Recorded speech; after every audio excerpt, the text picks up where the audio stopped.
prop goes on this, and the same bolts are used to hold it all together. All of the oil that's 020 weight oil, it has to be synthetic. We talked about it a little bit earlier.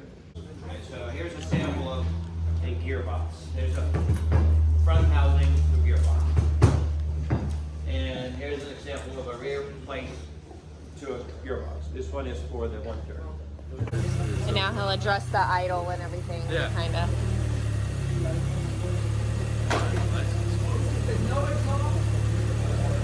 Rather than how quiet it is to know. Yeah. Somebody want to buy it?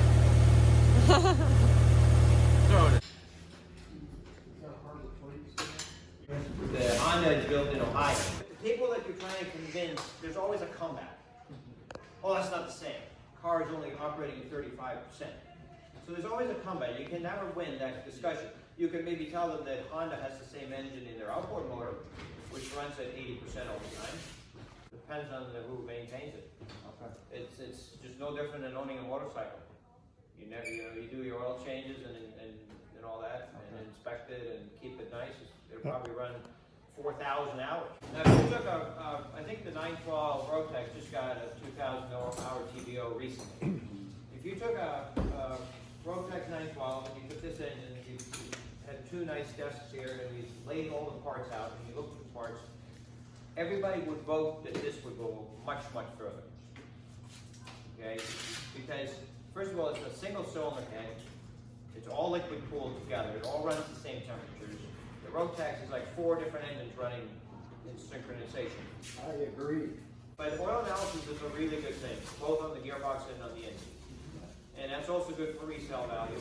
Keep your oil analysis data, because that tells us what's inside the engine.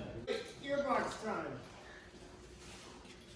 The scary part. You're seeing the truss manifold right here. And it's liquid cooled. So obviously it's hot, but it's hollow, and the Evans will not turn into steam as easy as if there's water. So it will stay, even though it's not as efficient as water. Water is the most efficient. It is still better because it stays liquid longer. In the turbo engine, it is done mainly because they want the exhaust gases to be as cool as possible prior to the turbocharger, which means that the turbocharger is not running so hot. It means that the boost that it's generating is not as hot, which means the intercooler can be smaller, which means the engine can make more power. It just goes on and on and on. We use Loctite on some things. These are block washers on them. Oh, okay. We use lock washers on some things. From the factory, the engine comes with no locking at all. The engine doesn't vibrate like, if the bolt is the proper bolt and has the proper torque, it is not just going to unscrew itself. You know, how we try to think stuff through. Like if you buy an 0200 Continental, you would think after all these years there would be some place to mount the throttle cable, but there isn't. Ask John Crow. Spent a week figuring that out. There are things that you might not think about, such as the safety aspect of not having external oil hoses. This engine has no external oil hoses. There are no hoses. There's no oil cooler needed because the engine is there's so much friction reduction technology done internal to the engine with their coating of piston skirts and the precision of the bearings and the 020 weight oil and everything. There's no friction, comparatively speaking. So there's no need for an oil cooler. And because of that, the oil is always in the engine. The engine is supplied with 6 millimeter, 8 millimeter, and 10 millimeter holes. If you ever had to go and get a bolt to fit any of these holes to mount something to any of our engines, they would all have a thread pitch of 1.25 millimeters. So it'll be a 6 by 1.25 or an 8 by 1.25 or a 10 by 1.25.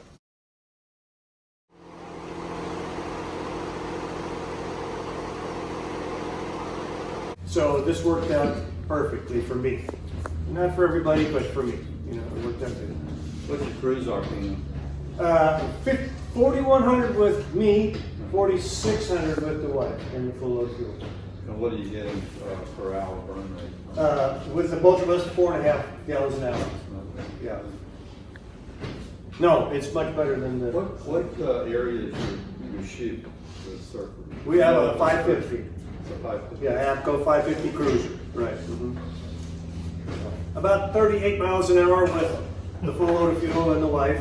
About 35 with just the one up. You don't buy these things for speed. And I just didn't feel like I had the power I needed to get off the runway. I want to get up and get out there.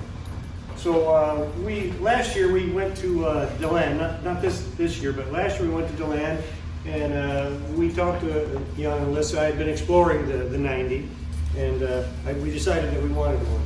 So we went ahead and got in touch with them, came down, took an engine back home with us, and I fitted up and made all the mounts for the 90. And we fly it, and I've got probably 5 hours on the engine. It has much more get up and go. With that prop, we tested it, and that prop has almost equivalent of the 100 horsepower Rotax engine. And so we can get up and go. The main reason I got it was for fuel economy. Flying the 582, I was burning 7 gallons an hour with 2 of us.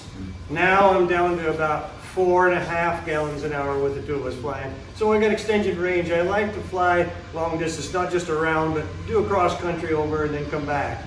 And we have the ability to do that now. I got a 15-gallon fuel tank, so basically we could go 3 hours out and still have some fuel reserve if we had an emergency or whatever. It's quieter. We used to have earbuds inside our headsets, but now we don't have to have the earbuds in there, the earplugs in there, and we can talk to each other comfortably. I'm really happy with it. I mean, like I say, we explored the options, and I wanted to fly with my buddies that had the Rotax 912, but we just didn't have the climb to get out in some of the airfields that they flew in. And so now I've doubled the climb rate from 200 feet a minute to 400 feet a minute with a full load of fuel, 15 gallons of fuel, and both of us on board. So if it's just me, I can get 500-600 feet a minute. So we're really pleased with the engine. And this maintenance, it's not like the other one, the 582. I was coming up on my 300-hour TBO. And I did not want to have to take it down and send it to somebody and redo it. So I offset that money into putting this engine on and never look back.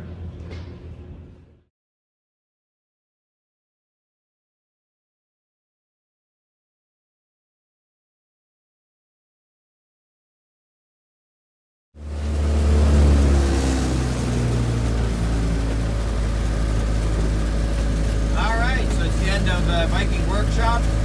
We've done a lot of test rides with the Super Duty, and here's the S19 leaving with the Viking 110. How's your flight, Randall? Yeah, great, perfect. Yeah, couldn't be better. Be nice to see you fly your powered parachute, but we see what the wind is doing. Yeah, we'll check the wind. Turn them down, and we're back home. Throttle to idle, and then cut the ignition battery 1. And ignition battery 2, and the engine will slow down and stop. Okay.